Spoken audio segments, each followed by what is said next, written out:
Hi everyone, just wanted to let you know that I recently started a Kickstarter for the physical copy of Mysteries of Dysteria Volume 1. It's been fulfilled now, which is awesome, but if you would still like to donate, you can get different things depending on how much you donate, including a signed copy of the book. Think of it as sort of pre-ordering it, if you will. You can message me on there if you have any questions, and I also made a video talking about the behind-the-scenes stuff about the comic, so I'd recommend to check that out if you're interested. Hello everybody, it's your non-binary pal Gracious Ava here, and welcome back to another chill speed paint video where I'm making some background concept art. I know I haven't posted a video like this since last year when I made concept art for Leo's cabin, but that is because I have not made concept art since last year when I made Leo's cabin, so that's my excuse. I don't have any excuses for not doing this. I was just busy with a lot of other projects and doing a bunch of other bigger art series, but now when I drew this I had time to do some concept art, and I thought, hey, let's do some concept art for Chris's bedroom. Chris is a character who's going to be part of a upcoming comic of mine called Guardian Angels, which is all about the afterlife and stuff, and I imagine the afterlife to take place as sort of like a hotel, or at least the first floor kind of looks like a grand like hallway of what you would see in a fancy hotel. No, this is not inspired by Magnus Chase at all, I swear. I promise it wasn't. It was, but because of this, Chris gets his own bedroom when he first wakes up in the afterlife, so I thought it would be a good idea to go ahead and draw it, since until this point I had only visualized it. The one of the biggest thing when sketching it was the layout and how I wanted everything to be shown, and the direction of everything would be. In my head it kept like switching back and forth, like where his bed was, but I decided the direction that I have sketched here for everything is where I most commonly see this in my head, so I went with that. And I believe it was during the sketching that I decided to make the room more circular, just for fun, and also it kind of ties into another aspect of Guardian Angels as a whole, but I'll get to that in a little bit. The sketching went pretty straightforward. It was really fun to add in a bunch of like little things that relate to Chris's story. I decided to have him not be wearing his usual outfit, sort of like in like a night set scene, like like he's just chilling right now. So he's got his dress in a wardrobe in the far left. Yes, far left. He's got his dress hanging with the wardrobe open, and then he has his boots next to him in his bed. It was kind of hard to make sure the boots were the right size. And I also added in a couple of books. So on his wardrobe, or his, what do you call that? A dresser, bedside dresser, I think. I put in a diary and a little candlestick. The diary is pretty important to his story and when he was alive. And then he has a picture frame by the windowsill, which I would imagine he actually has a picture frame by the windowsill and then a painting above him. I didn't put anything in these, but I imagine these would like show pictures of some of his happiest moments in the afterlife, which is also what that book is next to the picture frame. It's a little photo album, and then a little flower. I believe the flower I chose was a lily. I think that was what I chose for him. I wanted it to be very specific for reasons, but I believe it was a lily that I chose as that little flower. And he is also holding a little cat plushie, which again has lore stuff for his backstory and who, like, someone who is very important to him when he was alive.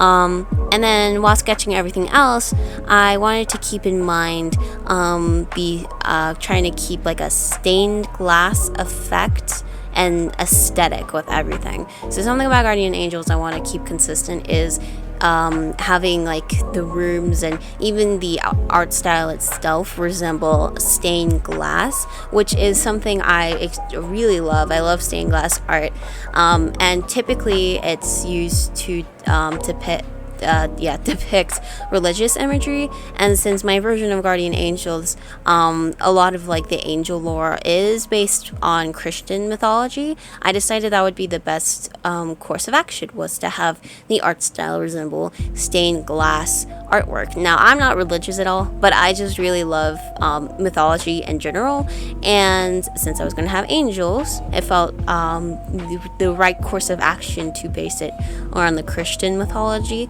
and anything. So yes, we might see maybe possibly some designs or characters inspired by those biblically accurate angels, because I know you all like yourself some biblically accurate angels, those freaky little guys. But yeah, once I was done with the sketching, I was having a harder time figuring out what I wanted to do with the line art, but I eventually landed on using one of my more painterly brushes. I believe the one I used is called the falsetto brush. It's a pretty cool brush, and I used it for the line art, and for the background I kept the lines a lot thicker, which is something I haven't done typically in my background illustrations. A lot of times I don't even include lines, but I thought that would fit here since with stained glass art you can see some of the times they have the lines be like thicker in between the pieces of glass. I think this has something to do with like the process of soldering it, I believe. I've only seen a couple of videos on how stained glass is made, but then Chris himself has thinner lines to make him stand out a little bit more. And I went with a very different rendering style for this. I went with a much more painterly and textured, well, not super textured, but textured in a way where I felt like it would like look almost like it's made out of glass, but not like the completely smooth glass, because a lot of times stained glass art, and this could be just because a lot of them are really old, but a lot of them have like a grainy texture to them, and I thought that looked really cool, so I tried emphasizing it here, not only in the background but also on Chris himself. I did that as well. I kept the individual items separate from the rest of the background, just so I can render them a little more what's the word? Cleanly. Render them cleanly. And yeah, once I had gotten the style that I wanted, everything was really fun and easy. I actually don't believe rendering this took long at all. I think it only took like the last hour maybe of this whole process or something along those lines. I just remember it being like, oh, that was really fast. And yeah, actually early on in the process as well, I also found a stained glass material in the Clip Studio Assets store, so I could use it as an overlay layer, and I think it helped a lot. Again, I tried my best to render it out on my own to look like it, but the material definitely helped to add, even to emphasize it even more and add like a subtle, like a subtle texture to it. I do like adding texture over my artworks when I'm done with them. It's fun. It's fun to add some texture. And yeah, Chris is crying here. Well, he's like done crying. He was crying, but now he's a little happier, for story reasons. Guardian Angels isn't going to be a happy story. I'm just going to say it right here. It gets dark. Characters are depressed. They go through stuff, but it's okay because they come out of it all right. This is going to be like Evangelion with the end of Evangelion, but it will have like similar characters looking into themselves sort of thing. And you can see here I actually was playing around with Chris's design. The biggest thing was just changing his eye color to gray. Typically I always drew him with golden eyes, but I am considering whenever I redesign him to have his eyes be gray instead, because I think that he has a lot of yellow in his design already, and the gray would work better with like his gray ends at his hair and some elements in his dress as well. And yeah, towards the end, one last thing that I did was add a blue overlay to where the light was, because everything was looking really golden and yellow and just like too monochromatic. So I used a light blue to not only make it less monochromatic, but also desaturate things a little bit because it was getting a little bit too bright. And that was pretty much it.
thanks so much for watching. I want to do more background concepts like this, like room design stuff, because I love drawing rooms. They're so fun.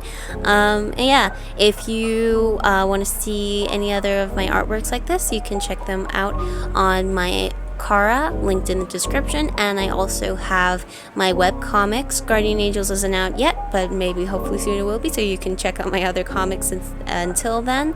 I have my comic Lost Hearts, which you can purchase on my Etsy shop, as well as other things. And I hope you have a good rest of your day, and I'll see you in the next one.